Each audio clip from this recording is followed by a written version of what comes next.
There are two propositions on the ballot in November, propositions I and J, and they both relate to JFK Drive in Golden Gate Park.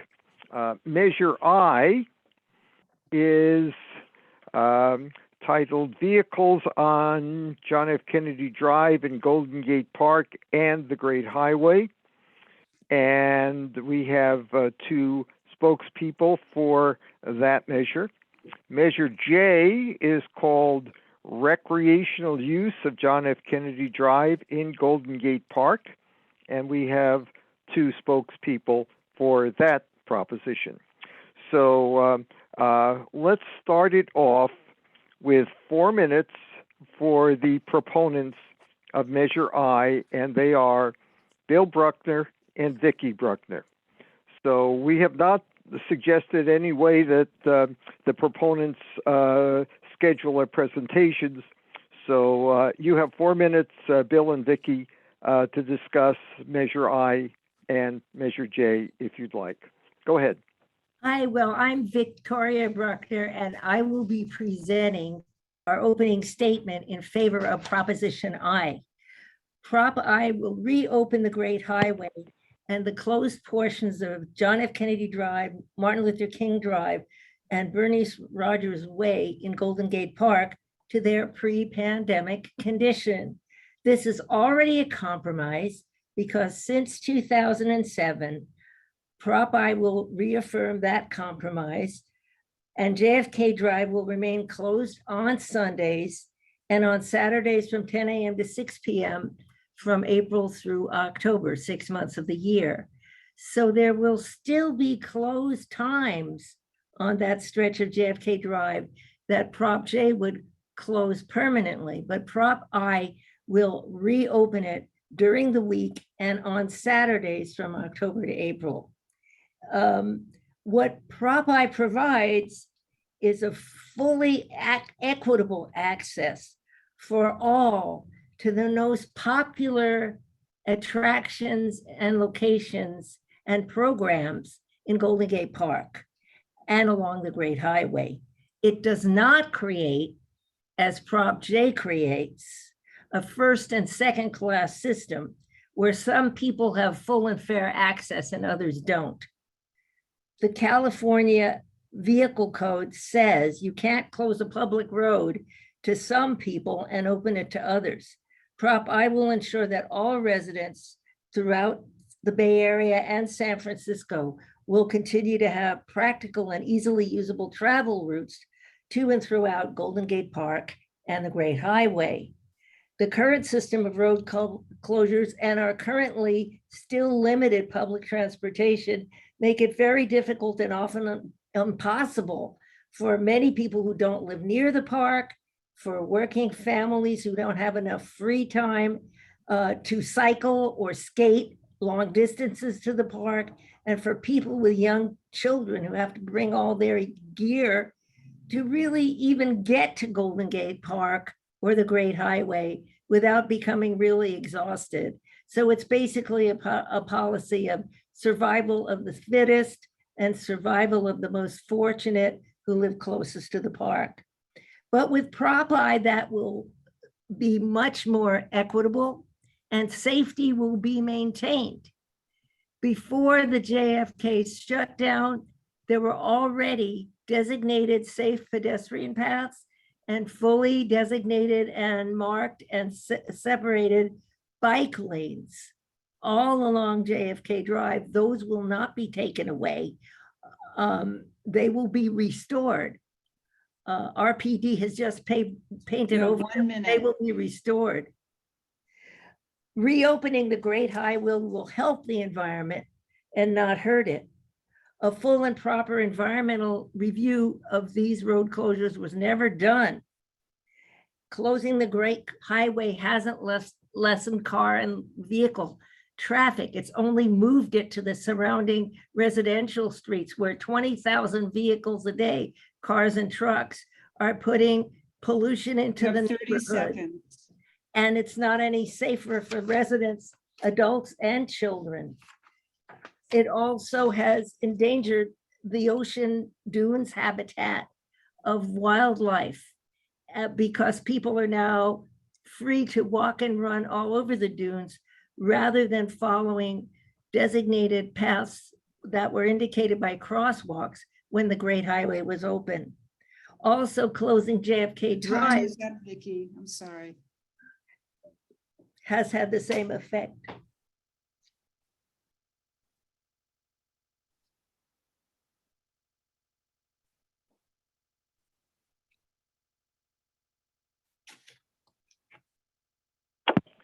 Hello? Bob? Hello? Yes. Was that 4 minutes? Yes.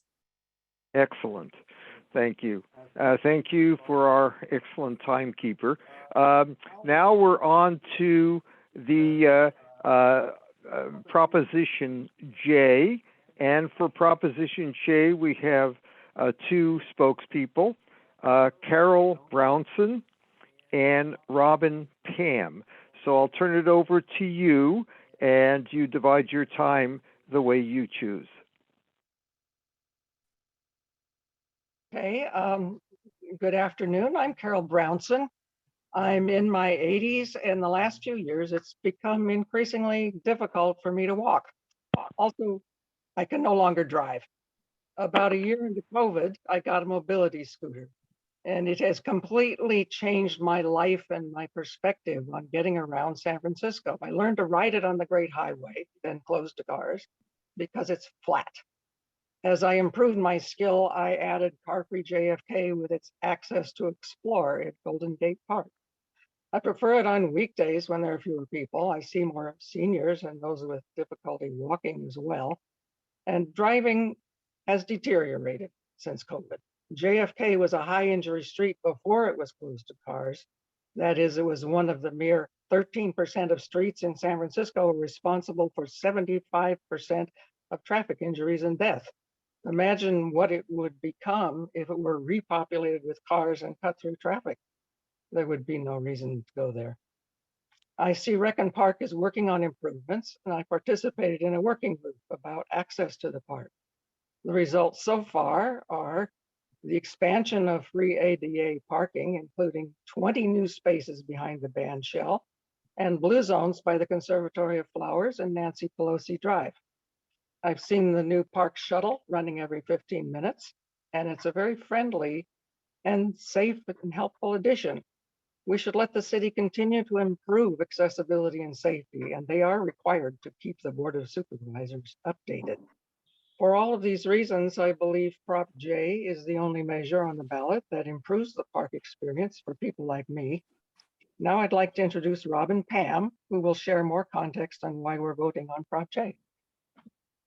Thanks, Carol. And nice to meet all of you. I'm Robin. I'm a mom to a 2-year-old and a 6-year-old, a volunteer with the Yes on J campaign, and I live in District 7, pretty far away from the park. Many are probably wondering, if JFK was passed by the Board of Supervisors and the mayor earlier this spring, why are we voting on it again this fall? Well, there's a simple answer. One person, Dee Dee Wilsey, funded a $200,000 signature gathering effort to overturn this law with a measure that goes even further. There's a few important differences between Prop I and Prop J that I want to share with all of you.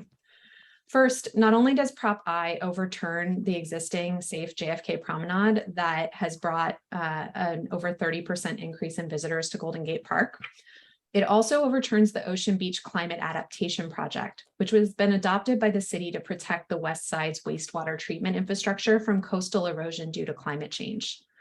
This project has been planned for the last decade, and it would this reversal at the last minute would force all San Francisco taxpayers to pay $1 million for a new ecologically harmful wall on the Ocean Beach waterfront. The Wilsey measure would also overturn the current compromise on the Great Highway.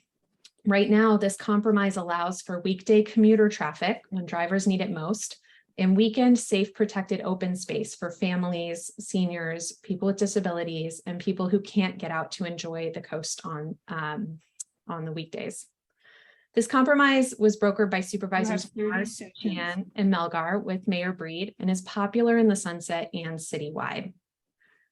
Prop J is the consensus measure of the mayor and the board, and it preserves the city's ability to determine the best use for these public spaces going forward. We don't have to choose between safety and accessibility. We can make additional changes to our roads in the future. We can have all of these things in our parks and continue to make improvements by passing Prop J and rejecting Prop I. I'm sorry, your time is up. Thank you. All right, thank you. Now we move into questions, and I'm going to say this, I hope it's emphatic enough. Please, give us a question. Don't make a statement, and limit your question to 1 minute, because after that, we are going to have to cut you off. There are a lot of people here, and I'm sure everyone wants to ask a question, so please limit yours to 1 minute. Now we're going to start with SaveMuni members, and please raise your hands, and I will call on you in turn. First hand I see is Richard Rothman. Richard, you're up. Thank you. How come last week I got an email from a lady saying she's waited over 45 minutes for the shuttle and still hasn't shown up? The other issue is the Conservancy of Flowers is not accessible. I can't walk there. The parking is inaccessible. And why can't we share the roadway where the Conservancy of Flowers is? Okay, now I should say that I'm going to direct that question to the supporters of Prop J, and for answers to questions, only one person in the group should make the answer. So Prop J folks, which one of you wants to answer Richard's questions? I can take that. So the questions were about the Conservatory of Flowers and the shuttle. So the shuttle is much improved from where it was before the Golden Gate Golden Gate Park Access and Safety Program was initially planned and completed. It runs from 12 p.m. to 6 p.m. on weekdays and 9 a.m. to 6 p.m. I believe on weekends. Every 15 minutes on the weekends and every 20 to 30 minutes on weekdays. So I don't know what happened with your friend at that specific time. I'm sure there's probably an explanation, but it sounds incredibly frustrating, and I'm really sorry to hear that, since I know the shuttle is a critical piece of the infrastructure that is providing accessibility. The other point I'll make about the shuttle is that disability advocates have worked really closely with Rec and Park on the plans for the shuttle. And one of the outstanding requests there is for low floor boarding vehicles. The Rec and Park You Department. have 30 seconds. All right, the Rec and Park Department is planning to get those vehicles. They actually have a contract underway right now to get those vehicles either later this year or early next year. So there are a lot of improvements that are currently being planned. It's a new program, and it's improving over time. As for the conservatory, so Conservatory Drive West behind the conservatory has been opened up to vehicle traffic. There's additional time is parking there, up. as well as a new loading zone. Thank you. All right, now 1 minute rebuttal from the supporters of Prop I. Which one of you wants to take Richard's questions? Sure. Hi, Richard. This is Bill Bruckner. And I would like to respond that the shuttle is only one solution that's being proposed. It's only proposed in terms of the low floor shuttle. It hasn't taken place yet. It doesn't meet the needs of everyone anyway. There are many people with disabilities for whom the shuttle will not work, either because the distance between the stops, there are only 8 stops that go from Stanyan all the way to Ocean Beach. They're not sufficient number of stops for many people like Richard, who probably wouldn't be able to walk the distance between the You have stops. 30 seconds. Also, the issue about the parking above the Conservatory of Flowers, again, the same issue. You have to come down a steep road to then get into the Conservatory of Flowers. So if you have limited energy, difficulty walking, any kind of mobility disability, that is not a viable option for you. Okay. Next question. I'm looking for hands. I don't see any at the present time on my board. Rick, do you see any hands? Okay. We have no hands. This is very surprising. Oh, yes. Evie, yes, your hand is up. Please, Evie, go ahead. What, Yeah. 1 minute question. For sure. Just a quick question to the, I forget who it was that scooters around the park. I think that's fabulous. I wonder how you got the scooter to the park. What neighborhood did you come from and how did you get to the park? Okay, that sounds like it's directed to Carol. Okay. So, Carol, go ahead.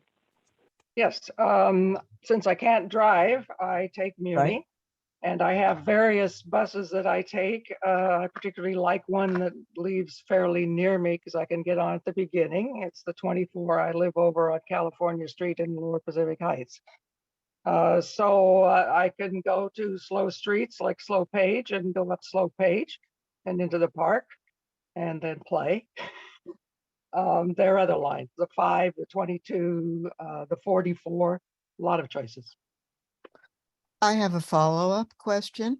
Just a minute. Let Sure. the Prop I folks have a Okay. chance to say something on that too. If you want to. If you don't, that's Oh, fine. I definitely do. This is Bill Bruckner. I'm really glad that that works for you, Carol.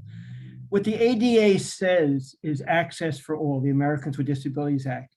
For people who still want to choose to do what you do, that is great.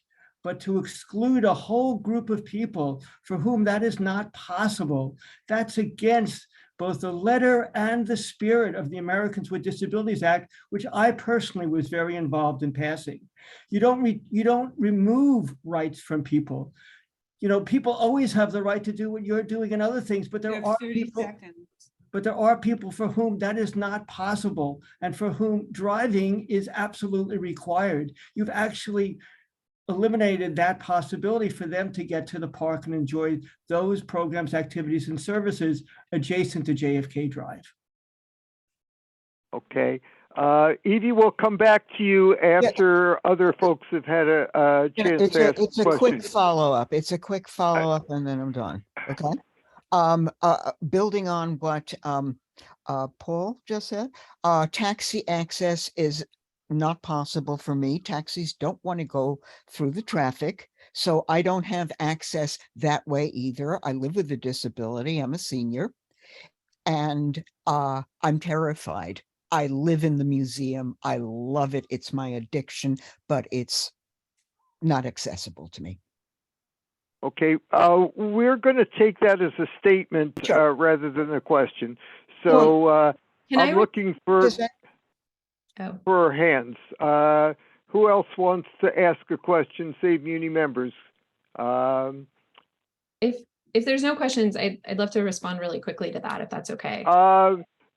I don't see any hands up, so go ahead, Robin. Yes, go Sure. ahead. Take a minute to Yeah. respond. So I think there's two things to keep in mind. The first one is that there is an 800 space parking garage that's directly underneath the museums and the music concourse that still allows for parking. Prop N, which is on the ballot as well this fall, is going to allow the city, that parking garage is currently incredibly underutilized and overpriced. I think we can all agree on that it's often empty and it's very expensive.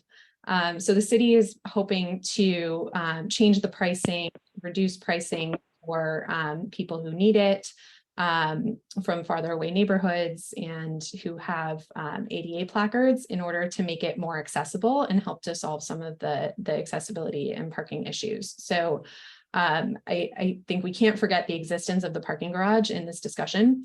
And then the second thing I would say is that there's lots of people who can't and don't drive. And when we think about access, it's not just You have about 30 seconds. driving. We really, obviously people who need to drive. And there's a lot of people who can't. So when we think about access, we have to think about all modes of transportation. And in many places, the best option is going to, for a lot of people, is going to be getting to the park in another way.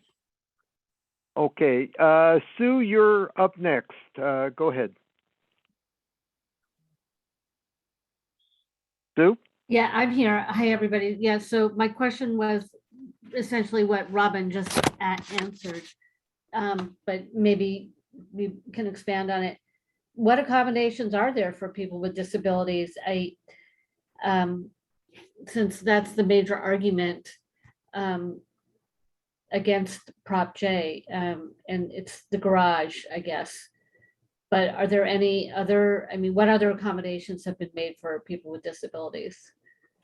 Okay, I'm going to direct that since several questions have gone to the Measure J side.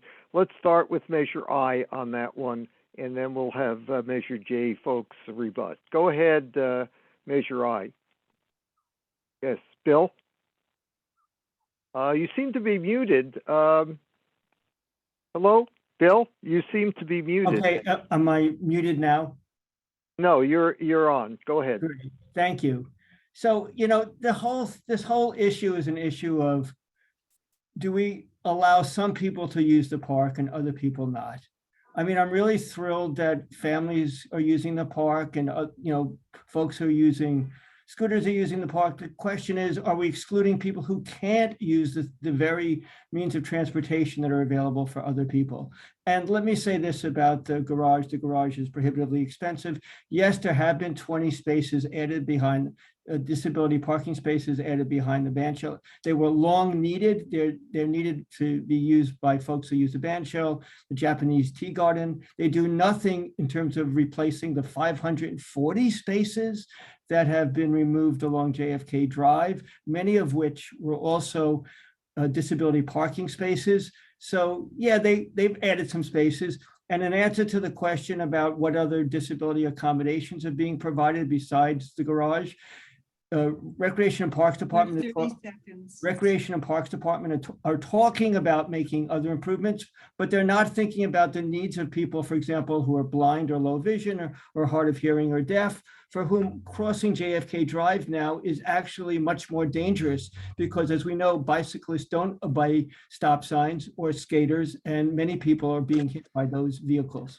And also, the shuttle does not run at night, and RNP has been very, very active about publishing night events. What are people in wheelchairs supposed to be do? Sit stranded in the dark when the shuttle isn't running? Your time is up. Okay, over to the Prop J side for a rebuttal.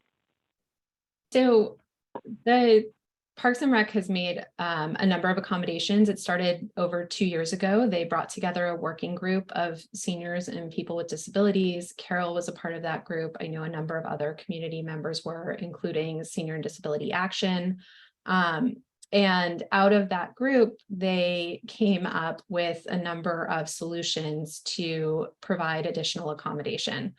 Those included the new ADA lot behind the band shell, new blue zones on Nancy Pelosi Drive, opening up Conservatory Drive West to add more parking and a loading zone.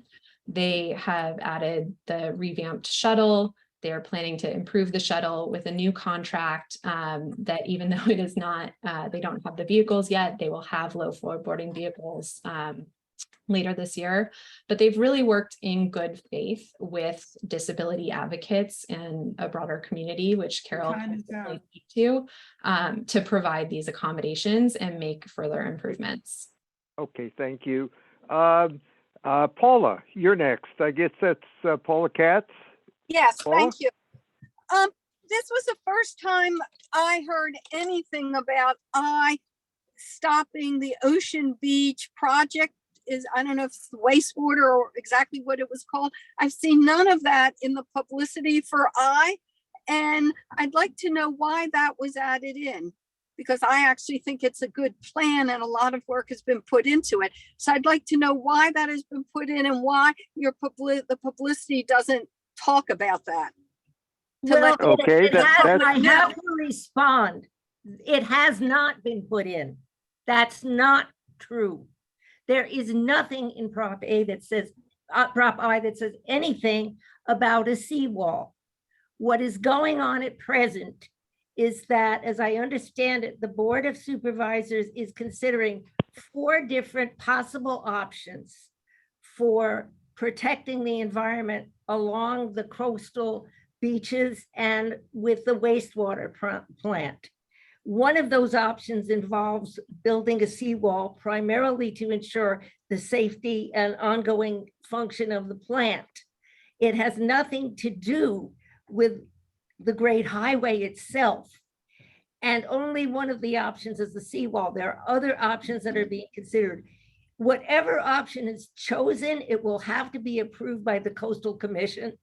The Coastal Commission has not yet even been approached for their input or their approval. So all of this is down the road. And this figure about the seawall is it's been pulled out of thin air. But whatever cost would be borne for whatever option is chosen, the cost would be borne over 20 years. So it would be a small expenditure each year, if at all. And Prop I contains no information or anything about it. That is a complete distortion that you have heard. I have to do a follow-up, please? Does Prop I mention the Ocean Beach Paula, plan at all? wait, excuse me. We have to have the Prop J people respond. I'm just not sure she answered my question. Well, that's fine, but we have to have the Prop J people respond. I can try to clarify. Let me respond, and maybe this will help to clarify. So Prop I does mention requiring the city to maintain the Great Highway extension as a road for cars with two-way traffic, the way it is right now. That is written into the text of the ordinance. And what that would do, currently the city is planning to close that road to cars in the next 2 years because of the coastal erosion issue that we have on the southwestern coast, and because the wastewater treatment plant is located there by the zoo. And we have to protect that. That's a big issue. So what the controller's estimate, which is where the $80 million comes from, estimates the cost of the alternative to the current plan of closing the road and creating a new park, a new multi-use trail, and a parking lot with maintaining a road. And in order to maintain a road, we would have to, what would likely have to happen is to build a large new seawall that would cost more than $80 million more than the existing preferred option by the controller's estimate. Okay, thank you. Next question. Next question, please. I'm looking at the board and I see no hands at the present time. So please raise your hand if you'd like to ask a question. I Bob, see can non-members now ask questions, Bob? Yes, I will, since these SaveMuni members can still ask questions, but non-members as well. Now, if you'd like to ask a question, please raise your hands. It'll be the same ground rules. Have your question limited to 1 minute. So go ahead. If you are not a member and you'd like to ask a question, that's fine. Sue, I see your hand is up. Since there are no other hands, let me turn to you and, you can ask a question. Go ahead. No question. I'm lowering it now. I just didn't lower it before. Sorry about that. Oh, okay. Okay. No question. All right. More questions.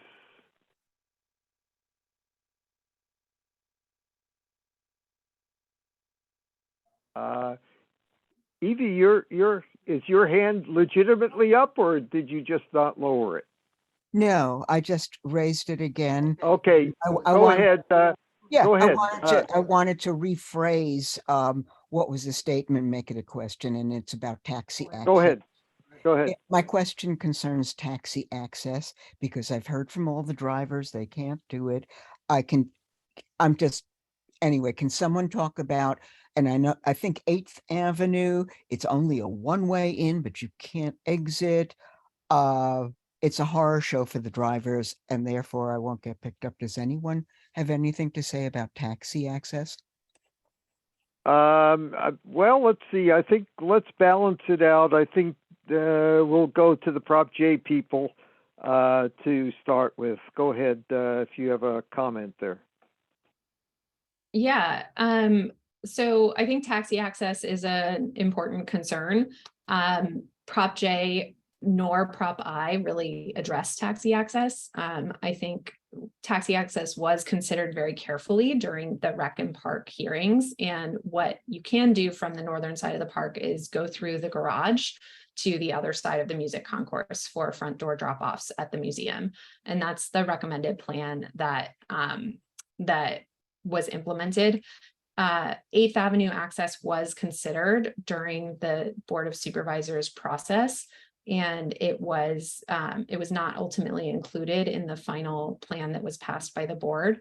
I think we should be looking at creative solutions to get taxis into the park that maintain the current safety of JFK the way it is now, and not necessarily 30 throw out seconds. everything that we have for that one that one provision.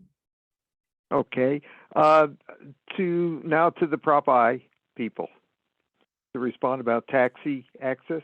Yeah, thank you very much. Robin is absolutely correct. There's nothing being addressed by the taxi issue is not being addressed. And when people who are taking taxis are dropped off, as Robin suggests, it doesn't leave them very close to the areas that they need to get to. It leaves them nowhere near the Conservatory of Flowers, nowhere near the Dahlia Dell, nowhere near the Rhododendron Garden, nowhere near the Rose Garden. So for people who want to get to all of these other facilities and programs and activities in that area that are adjacent to JFK Drive, they are prohibited from getting there. And so, yes, once again, even for people who maybe use taxis or paratransit taxis to get to the park, like Evie was mentioning, then they're going to be actually excluded from those programs, activities, and services. Again, this is a thing about access. This is a thing about, do we allow everyone to use the park or only a select few people to use the park? Your time is up. Okay. Next question. Raise your hand if you'd like to ask a question. Okay, I don't see any questions, so I'm going to interject with one of my own. And we haven't talked about it yet, but it is an issue for the museum. Folks at the museum are saying that they need to receive deliveries, and that closed JFK Drive inhibits their ability to receive deliveries. So let me just ask the Prop J proponents, what about that argument, and how do you assure that the museum can receive necessary deliveries? So the current restrictions on private motor vehicles on JFK do not apply to museum deliveries. So the museum can and does receive deliveries. There are signs on JFK that establish that it is totally allowed for delivery vehicles to get to the De Young loading dock and make their deliveries. Other types of vehicles that are allowed on JFK are emergency vehicles. So you'll often see fire trucks and police cars, as well as park vehicles on JFK. Paratransit is also allowed, as well as the park shuttle. So there's a number of vehicle types that are actually allowed on JFK right now, and on all of these car-free streets. It's the only restriction is on private motor vehicles. Okay, now to the Prop I people. Do you have a comment about that? I'm afraid. Go ahead. I thought your mic was off. Go ahead, Bill. Thank you so much. I definitely do. First of all, I want to correct something that Robin said at the very beginning. She called this a D.D. Wilsey initiative. It's true that D.D. Wilsey is one of the larger sponsors of this proposition. I will say that Matt Brzezina and Zach Rosen, also two multimillionaires, are major sponsors of Prop J. This is, so I don't want to do a tit for tat. But I do want to say that as a Bernie Sanders Democrat, Dee Dee Wilsey and I don't agree on a whole lot of political positions. However, I am very glad that she's a proponent of access for all and recognizes the need that not just the museum, because it's not about the museum. This is about access to many programs and activities that are adjacent to and accessed by JFK Drive. This is not about the museum. It just so happens that she's been a major contributor. She's also a major contributor to the Shanti Project and actually kept the Shanti Project alive. I'm sorry, your time is up. Okay. All right. I'm looking for more hands for people to ask questions.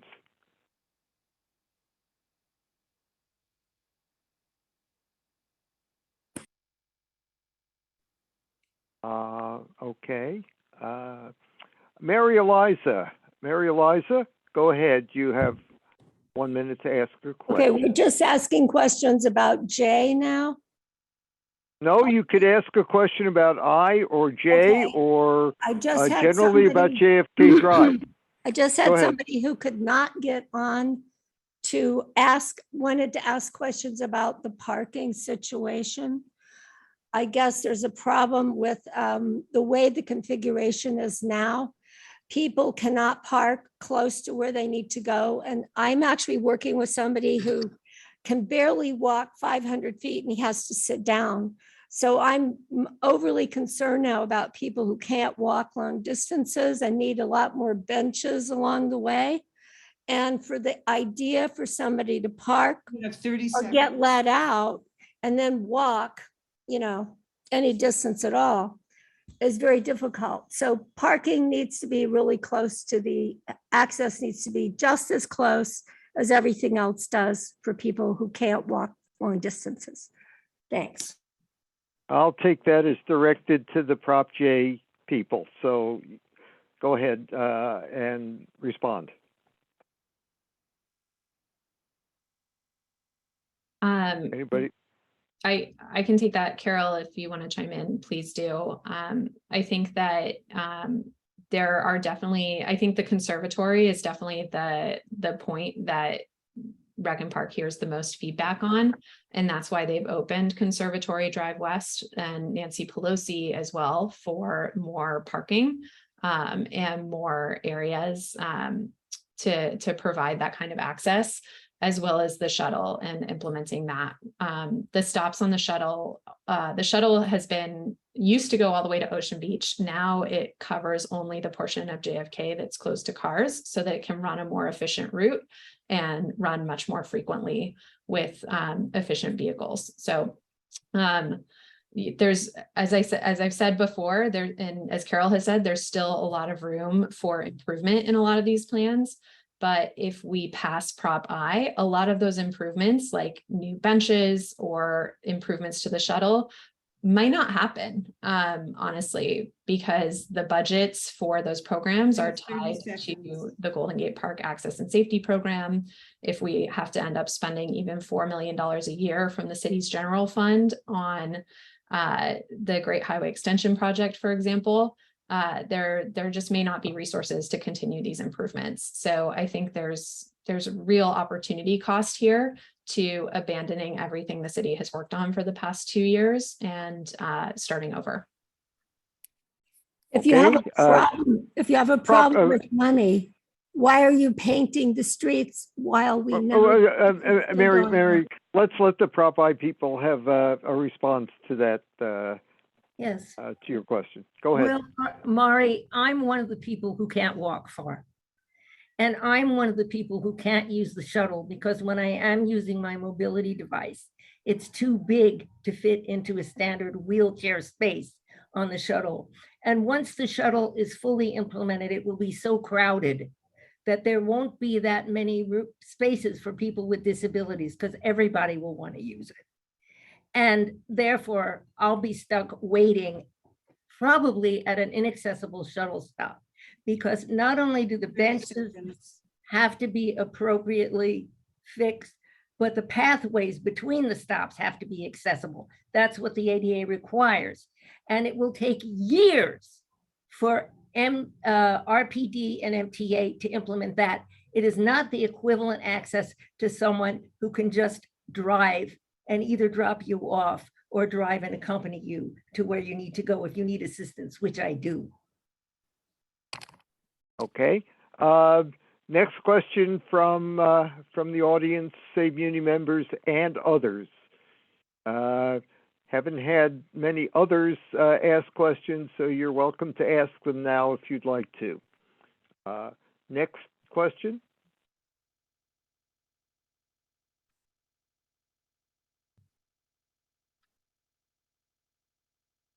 Okay, I don't see any hands. Can I make a comment? I can't raise my hand. I'm on my phone. Yes, who is this, please? Hi, this is Karen Fishkin. Oh, yes, I don't see you on here. Of course, go ahead, Karen.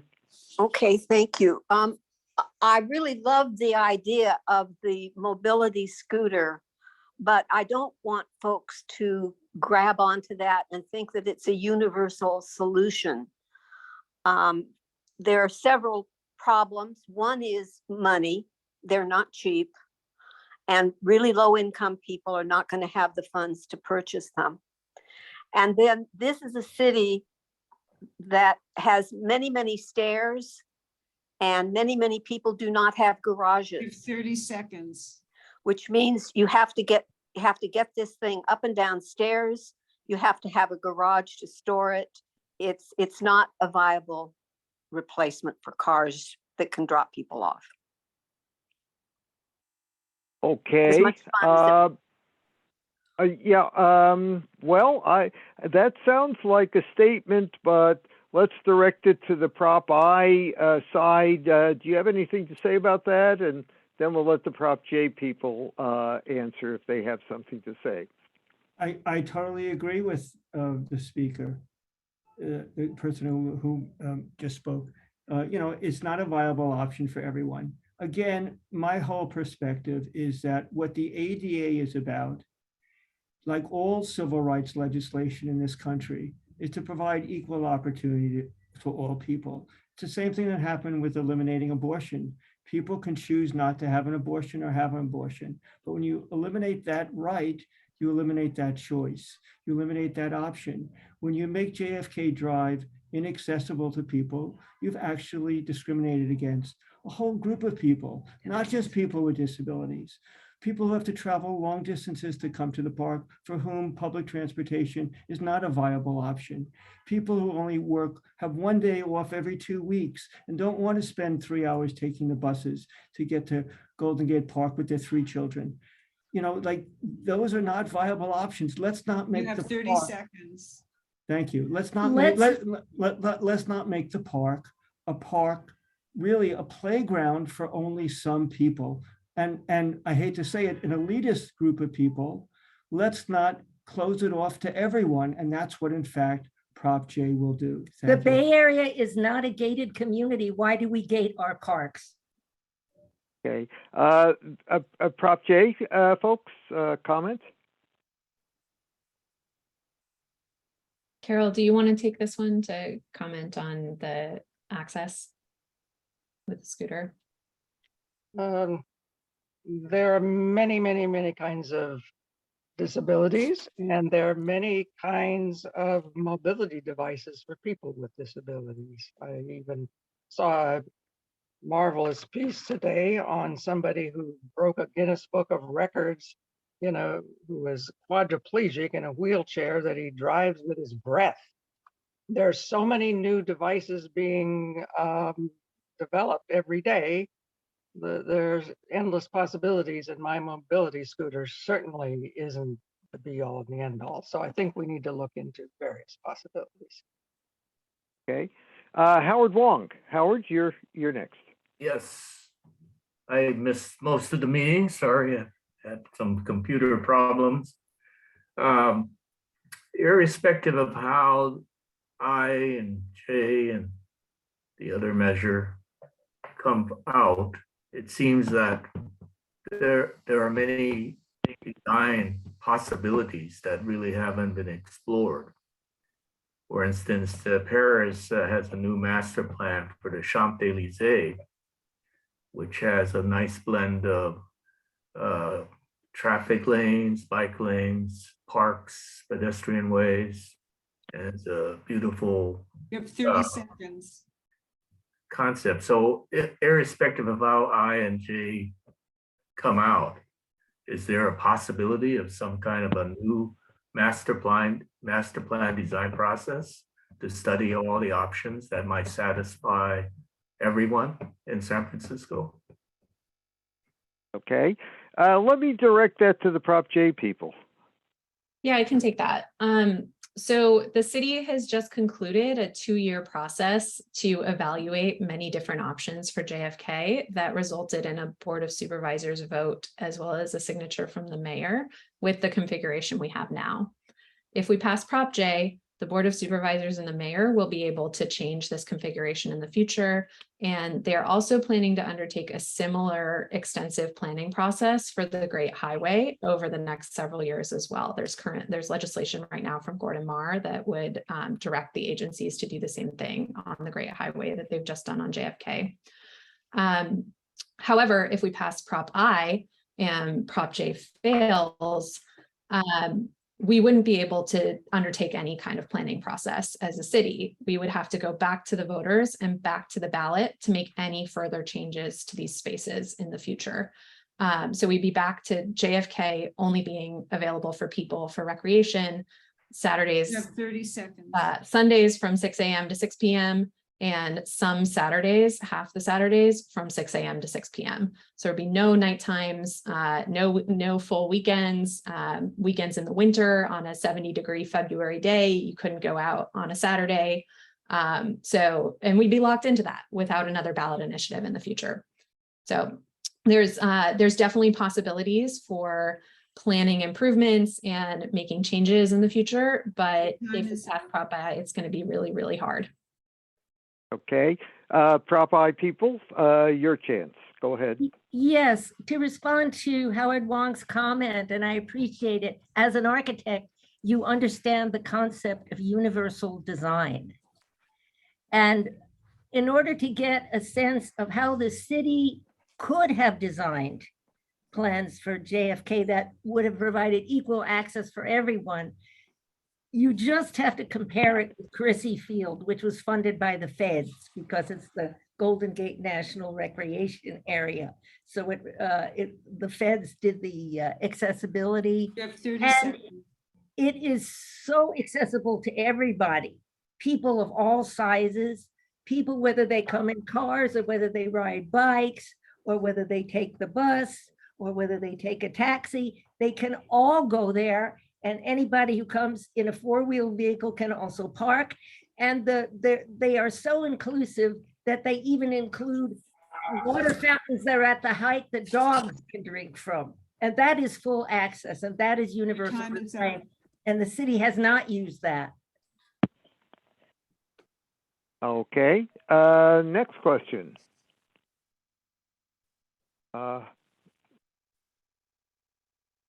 I don't see any hands right now.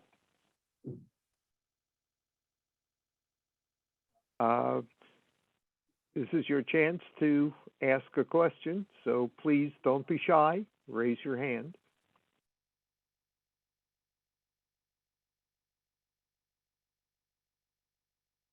Oh, okay. Well, since there are no hands, I want to follow up because that was a good question from Howard. In fact, Howard was reflecting our position at SaveMuni. We wrote a letter to the SFMTA, and we suggested, and Howard had input into this, that we had a worldwide design competition for designing access to and the amenities in Golden Gate Park. Since Golden Gate Park is an iconic world site, we thought that this would get the best design minds in the entire world to think You have about 30 what we seconds. could do on in Golden Gate Park and on JFK Drive. So my question, and this goes to Robin, I looked at Prop J and didn't read it in detail, but the question is, where in that Prop J is there the statement that you were making about the possibility of future design improvements? I didn't see it. Yeah, that's not in the text of Prop J. I would say Prop J preserves the ability of the Board of Supervisors and the mayor to make changes to these spaces in the future by a majority vote of the Board of Supervisors. So that's all that's in Prop J. It's just a simple approve the Golden Gate Park Access and Safety Program as it was currently passed and preserve the ability of the board and the mayor to change it in the future. What I can say, having worked closely with some of the folks at Parks and Rec who are working on this project, is that they have actually talked about having an international design competition for designing the space for the future. Like those conversations are happening. And I think they're really excited about taking some of those ideas that you guys have brought to the table and incorporating them into the future of the space. I think they're really open to collaborating with the communities who are interested in working on improving the space and have ideas about how to do that. I would encourage you to continue to bring those ideas to city leaders, to the folks at Parks and Rec, and engage in that process, because there, as someone pointed out, there's public art that's now starting to happen on JFK as part of activating the park. Golden Gate Park is really the crown jewel of our city, and it's an incredible public space. And I think the city is committed to engaging with the public on its future. Okay, Prabhu, you get a chance to respond. Yeah. Great, thank you. This is Bill again. I wish that there are many disability rights advocates who really tried to give the kind of input that Howard Wong was describing and discussing. Many of us tried to contact the Board of Supervisors. What we heard was that groups like the Bicycle Coalition and Walk SF were really adamant. It was like a win-lose proposition for them. It was going to be all or nothing. And we tried to suggest ways that would be a win-win for everyone. They were absolutely— You have 30 seconds. Thank you, Jean. They were absolutely opposed to it. And they say that there were some disability organizations and disability folks. It sounds like Carol Bronson, you were one person with a disability who was consulted. Many of us who were also disability advocates were not consulted. So it was a select group of people that SFMTA and Rec and Park talked to, who were also getting money from the city, who they could convince that this was the only option. Okay, thank you. I saw Paul Cummings. Paul, you had your hand up. I don't see it up again. Would you like to ask a question? Why? Paul? No, I just had to mute. No, I chose to take my hand down. Okay, good. Richard Rothman, I see your hand is up. Go ahead. Yeah, I have to disagree with what Robin said. I'm on this advisory committee with Park and Rec, and we offered them suggestions, and every time we suggested something, they said no. Like the concerns, like opening up the in front of the Conservancy of Flowers, sharing the roadway there, and behind the Conservancy of Flowers, there's no ADA parking there. I've told them that. They don't want to. 30 seconds. I don't know where you get the idea that Rec and Park wants to compromise. It seems to me, my dealings with them, they have this mind made up, and this is it. Take it or leave it, or vote for Prop I. Thank you. Okay, well, that sounds as though it's directed to Robin, so go ahead. I'm sorry, what was the question again? Just that you didn't trust what? Rec and Park has done with the public engagement. Yeah, well, I've offered suggestions to them, and I've never received a positive response, like sharing the road in front of the Conservancy of Flowers, or I've never seen any compromise in all the meetings I've gone to, what you just said. So I want to see proof, but I haven't seen anything Rec and Park wants to compromise on. The only thing they compromised on was by the chain of lakes and making that a 2-lane road there. But I haven't seen any other compromises. Yeah, so they opened, for those who don't know, to alleviate traffic on Chain of Lakes. MLK was opened for one-way eastbound and southbound traffic to connect to Sunset Boulevard. And they put up a Jersey barrier there for protecting the bike and pedestrian lane. Conservatory Drive West was also open to traffic for a loading zone and a turnaround point.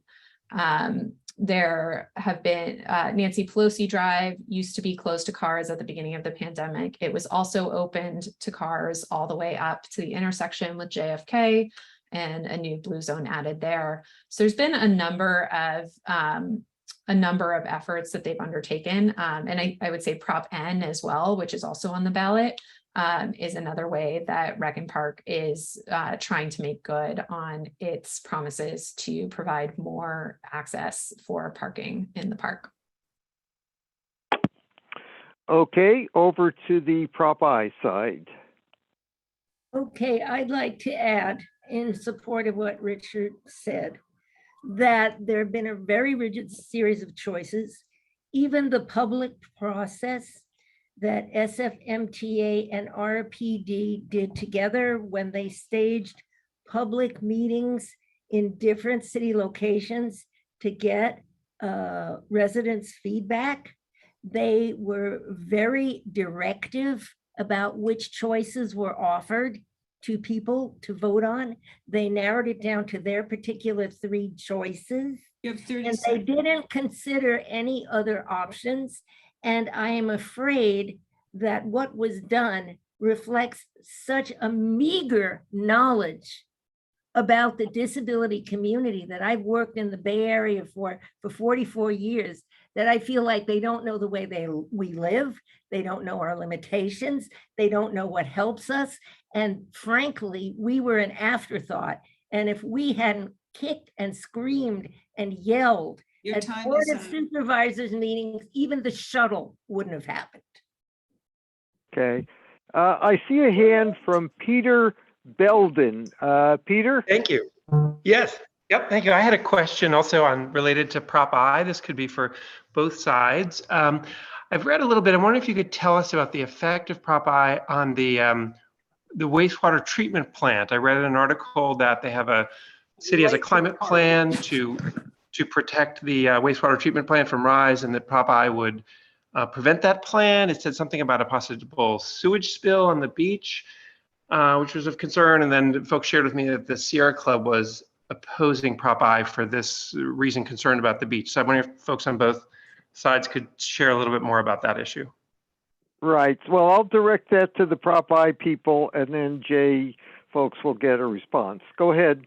Well, Prop I does not contain any language related to the sewage treatment plant. But what is being considered, which is not included in Prop I and which does not relate directly to Prop I, are different options about how to conserve both the beach areas and the ecological safety of that, and the safety and continuing operation of the sewage treatment plant. And at this time, there are 4 options that the Board of Supervisors has been considering on how to deal with those ongoing ecological concerns.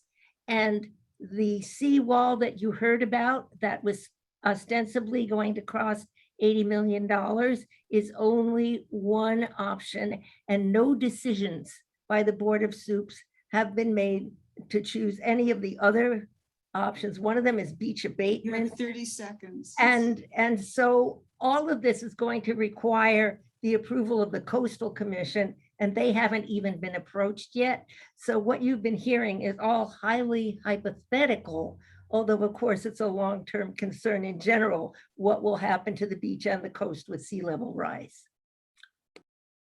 Okay. Prop J people have a response? Yeah. What I would say is that, so Prop I requires the city to maintain the Great Highway Extension as a road, which is incompatible with the goal that the city has of protecting the wastewater treatment plant from coastal erosion that we know is happening. The Coastal Commission actually required the city to undertake this planning effort that they've been planning for the last decade in the Ocean Beach Climate Adaptation Plan. Currently, we dredge a lot of sand out of the continental shelf and bring it into Ocean Beach. You've probably seen the ships out there and the efforts to restore the dunes. The Coastal Commission doesn't want us to do that anymore. So 10 years ago, they asked us to come up with a plan to stop dredging and stop putting new sand on the beach. So the plan the city has come up with is a plan to close the Great Highway Extension to traffic, turn it into a parking lot and multi-use trail that will connect Sloat and Funston. Maintaining it as a road would require us to build an expensive seawall. Okay, thank you.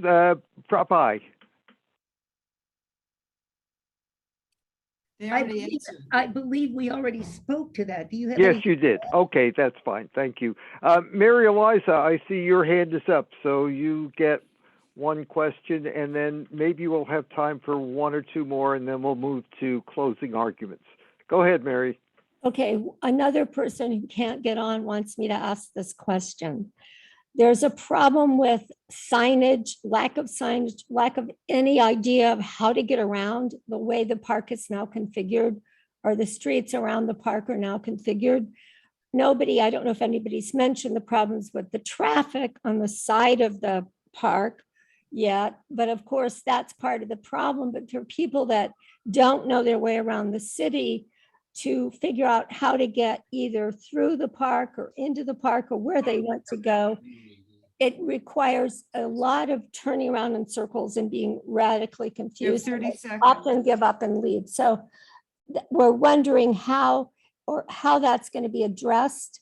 And also, of course, the problem with the traffic on the side streets when people don't know how to get through. Thank you. Well, I'll direct that to the Prop J people to start with. Go ahead, try to answer that question. So the issue is, we think there's more traffic on side streets now that cars can't drive on JFK. Just to paraphrase that. I think she was saying that there's a lot of confusion. There were two parts to the question that I heard. One was about signage, and the other was obviously about the side streets. So I heard two parts. So signage, the city should absolutely make better signage. I think people biking and walking feel that, people in cars feel that, all park users agree that we could use better signage in the park. As for the issue of more traffic on side streets, before the pandemic, 75% of the cars on JFK on a typical weekday were cutting through the park. They were commuting from somewhere in the outer neighborhoods to downtown, and they weren't going to park destinations. So those are trips that are no longer speeding down JFK, using it as a high-speed cut through and making it dangerous for people walking and biking and people who are not in cars. And there's also actually really good research out there. You guys are all smart transit advocates here at SaveMuni. There's a very strong body of research that when you close roads, cars, or build bike lanes, people use them and they actually shift their trips from driving. Not everybody will do this. Of course, there are people who will still need to drive, but a lot of people will choose to travel in a different way, whether that's taking the bus or riding their bike or walking or anything else. So it's just, the city has actually done a lot of studies. They did traffic studies as well as part of the JFK program that showed that there really aren't actually any impacts of JFK on side streets. Okay, Prop I, response? Okay, I will start. First of all, the signage in the park is appalling. And since the road closures have gone into effect, there is less information about how to get around, not more.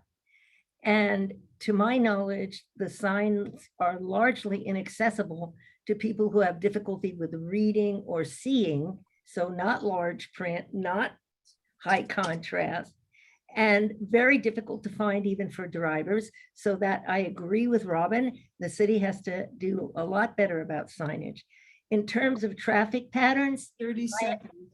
I have sat in public meetings with people on the west side who live there, who talk about how their streets have been so horribly impacted by increased traffic and how they cannot get to the destinations that they formerly used to get to just to live their daily lives in the neighborhood because the traffic is so impacted and so slow. So, and in terms of the statistics about who uses the park and when, which cars and for what routes, Your time is. and how you measure that. And that varies from study to study. Okay, thank you. Paul, now I see your hand is up, so go ahead. You're muted, so. So I know, I'm unmuting, I can see that. Okay, The speaker brought up, if you make these things changes, a lot of people will change their habits. That is an amorphous statement. Could you please define how many a lot is in this particular circumstance regarding JFK Drive? Because when you throw out a lot, you're throwing out smoke. yeah, I think that was a statement by the Prop J people, so that one's directed to you. Thank you for the question. That particular mode shift question was not studied specifically as part of JFK. What I will say is that the city has a goal of shifting 80% of all trips made in the city to non-car transportation by 2030. So we should be doing everything we can, whether we have specific numbers behind it or not, to help encourage people to try new things if they're able to. And the whole point of this is that as a city, we are a very diverse population, and there's people who have many different needs, and we want to encourage the people who are able to do so to not drive their cars, so that when people who do need to drive, which is many of you and many people in the city, when people do need to drive, there's fewer cars on the road. So we have to have alternative modes of transportation available, and we have to make them safe. There's not specific research on JFK, but there is research more generally that shows that when you give people safe places to ride their bikes, safe places to walk, safe public transit to take, they will take it. So I think that was more the spirit of my comment. And then as for specific data on JFK, SFMTA did conduct traffic analysis. Okay, I'm sorry, that's, we'll have to go to the Prop I people for a response. Okay, these are wonderful goals, but if you are redesigning your public transit system to facilitate people using it, some of the recent changes that have been made actually reduce people's ability to ride. I used to live on the west side. I now live in the Mission, near to South Van Ness, and it would be Mission, and it would be very easy for me to take the 49 bus up that new Van Ness corridor, except when they redesigned it and put all the stops in the middle of the road and all the wonderful access ramps, they also reduced the number of bus stops. And it makes the distance between stops too great for me to negotiate. You have 30 So I seconds. can't use the bus. And that's just an example. The point is you have to design these things really carefully and you have to have everybody's welfare in mind. Okay.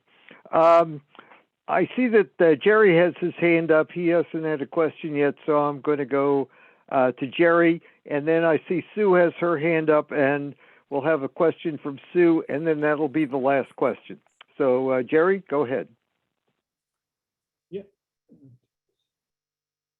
Can you hear me? Yeah, just barely. Go ahead. Okay, I think this is probably directed to Robin. A few minutes ago, Robin, you said something to the effect that a lot of the cars coming through the park are actually bypassing all the uses and using it to go across the city, and that they're traveling too fast, which endangers both peds and bicyclists. It seems to me, and this is a question to you, has there been any thought given to how to discourage people from making that kind of trip through the park and making very sure they don't go too fast, like putting in speed bumps, things like that? So Okay. pre-pandemic, when JFK was open to private motor vehicles on weekdays pre-pandemic, and some Saturdays, there were speed bumps installed because JFK was a high injury corridor. So it was the site of many injuries and several deaths over the decade prior to closing to cars. So speed bumps were installed, protected bike lanes were installed, which was, I will say, a very difficult achievement. It also entailed a lot of planning and a lot of community input back in 2012 when those happened. And so there was a lot of thought given to that. I think the best thing that we've done for safety is to remove cars. There's certainly valid concerns about bikes traveling fast or scooters traveling fast on JFK. And I think there's solutions to all of those in the design of the road. There's things we You can have do 30 with paint, seconds. with, speed bumps are not the best thing for bikes, but I think with paint, with different lanes, with design treatments that actually force bikes to slow down, there's a lot of things we can do to improve that element of safety. But what we saw when there were cars on JFK is that it was mostly cut through traffic. It was a lot of speeding cars, and several people died and a lot of people were injured in this popular space. And that doesn't happen anymore. Okay. To the Prop I people now. Yeah, I have a number of things to say. First of all, the data regarding the high injury areas. The section of JFK Drive that is closed is not part of that particular part. That's not that part of JFK Drive that they're talking about. It's a different part of JFK Drive. Thank you. That's the first thing. The second thing, as a person with a disability, I also have been an avid bicyclist. And when we lived on the west side, I used to bicycle from West Portal to Golden Gate Park, around Golden Gate Park and back home. I probably use my car less than Robin and other people do. I use it rarely. I use it a lot to help Vicky because she has a mobility disability. So I believe that bicycles are great. I never once felt I needed to have a road to myself in all of the years that I rode in Golden Gate Park. And now they even do have roads themselves. I mean, much of MLK Drive is closed to, Middle Drive is closed to cars. There are 30 seconds. There are so many places in San Francisco that people can ride their bicycles and they can ride safely. We have miles and miles of slow streets. We have dedicated roads that do not allow cars. And so why eliminate a main thoroughfare that serves people who need to get to lots of other places, very important places in Golden Gate Park? Why close that road and make it impossible for them to access those programs, activities, and services? Okay. Sue, you get the last question. So. Yeah, I don't think I heard this asked. What access do taxi cabs have to JFK Drive? Let's see. I guess that's for the Prop J people. So go ahead. Taxis are currently not allowed on JFK itself, but they can go into the garage and make drop-offs in the music concourse. Okay, Prop I people, any comment on that? Robin is absolutely correct. And imagine if you have a mobility disability and you're dropped off at the garage underneath the music concourse and you want to walk to the rhododendron dale, you want to walk to the Conservatory of Flowers, you want to walk to the Rose Garden or other places, the Dahlia Dale, you can't do it. So yes. And what if you're blind? What if you're dropped off at that garage and you're blind? And people are, blind people take taxis. So, you know, it's not a viable option. Okay. All right. With that, thank you everybody for the good questions. We're now going to turn to the closing remarks. And since the Prop I folks went first in the opening remarks, the Prop J people get the first shot at the closing remarks. You have 4 minutes. Go ahead. Thanks, Richard, or Bob, sorry. See Richard's name right in front of me. So, end of the day, and I was up early with my 2-year-old. Thank you all for listening. I know this is a dedicated group of transit and mobility advocates. So we really appreciate your time tonight and your consideration of these 2 ballot measures. As we've talked about, the JFK Prop J would uphold JFK the way it is today. More people have visited the park in the last several years than visited before the pandemic. The visitors to Golden Gate Park are up over 36% over pre-pandemic times. And people are out right now 7 days a week. People like Carol, people like my kids, people are out there every day commuting, going to school, going to work, using this space for safe recreation and transportation. If we take that away, they're not going to have another option. They're not going to have another place to go. And we're going to be putting people at risk. JFK will return to high injury corridor, and it will again be a dangerous road. On weekends, it will be choked with traffic, with people looking and circling for parking. I have that experience in Golden Gate Park a lot, and I don't really want that on JFK as well. So all of the improvements that have happened in Golden Gate Park over the past few years through the Golden Gate Park Access and Safety Program will be put at risk if we don't pass Prop J and reject Prop I. We can expect over the next several years more accessibility improvements, more engagement with the community, potentially international design competitions. There's so much potential for this space if we give the city a chance to work with the community and improve it. It's also really important not to forget, regardless how we feel about road access for private motor vehicles on JFK and the Great Highway, that Prop I includes a provision that would cost taxpayers over $80 million. This might be $80 million over 20 years, but $4 million a year coming from our city's general fund is $4 million that could be going to schools, to paying public workers, to public safety, to improving Muni and public transit. There's a lot of things in the city that could use that $80 million that we won't be able to fund if we pass Prop I and are required to build a new seawall on Ocean Beach waterfront.